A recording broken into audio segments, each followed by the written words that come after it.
this episode of The Bachelor, a lot happens. He goes on a couple one-on-ones, a group date, and then there's a rose ceremony.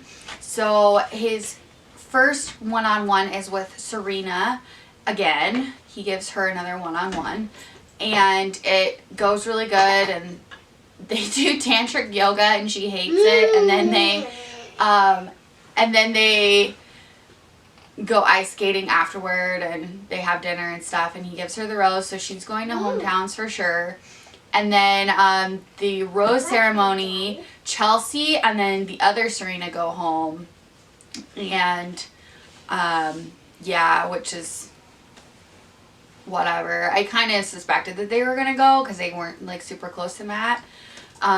Anyway, so the next one-on-one he gives to Ksenia, and so Abigail is left without a one-on-one, and so she goes and talks to him about it, and he just sends her home like after their talk, because he's like, while like having you as a sturdy foundation, I did explore other relationships and I grew closer to those people, and I'm just not as close to you as I could be. And so he sends her home, which is like big shocker. Like, Abigail's like my favorite, so I'm just like, what is happening? Oh my gosh. And so it's just crazy.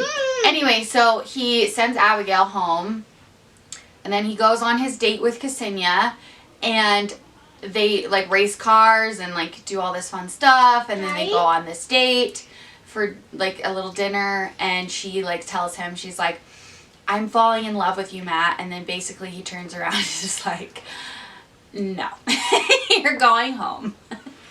And so he sends her home, and I love how he'll like pull the rose off the table like he's gonna give it to him, and then he dangles it in their face, and then he's like, sorry, but I can't give this rose to you, and bye. And then they go home. It's so sad.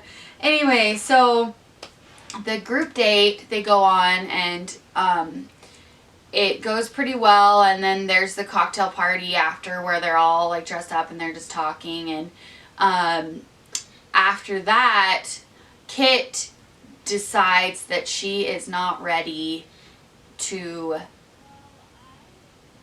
go forward with their relationship and all this stuff, and so she just says that like for him to be going to her hometown, like she would want to feel completely ready to get married tomorrow, and she wasn't there. So she goes home, and it's sad because she's like my favorite. So we lose Abby, Ksenia, and Kit.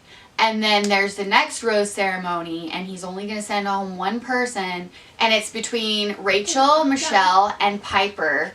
And it narrows down to Michelle and Piper, and Piper goes home. So we lose some of the best people in this episode. It's so sad. So yeah, so the final four are Rachel, Michelle, Serena, and Bri. And yeah, and so they're all going to hometowns. We're so excited for them. We'll see what happens next week. Come back and join me, guys.